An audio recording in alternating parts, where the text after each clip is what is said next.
બ્રહ્મા, વિષ્ણુ અને મહેશ. તો મિત્રો અમે ટપકેશ્વર મહાદેવના દર્શન કરી લીધા ને અહીંયા એક બીજી પણ ગુફા આવેલી છે, તો ત્યાં જવું હોય તો આવી રીતે નહેરમાંથી જવું પડે, મોટા મોટા પથ્થરોમાંથી. જો અત્યારે અમે જઈએ છીએ. તો મિત્રો અત્યારે અમે બીજી ગુફાએ પહોંચી ગયા ને આ ગુફા પણ પાંડવોએ એક રાતમાં જ બનાવેલી છે એવું કહેવામાં આવે છે.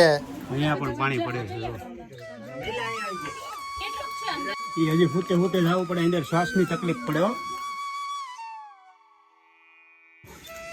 જય ટપકેશ્વર મહાદેવ, બોલો હર હર મહાદેવ હર.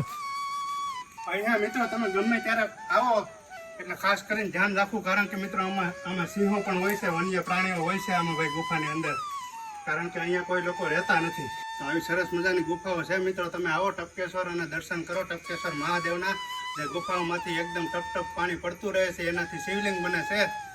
વર્ષો જૂનું નામ પાડ્યું છે ટપકેશ્વર મહાદેવ. પ્રાચીન ગુફાઓ.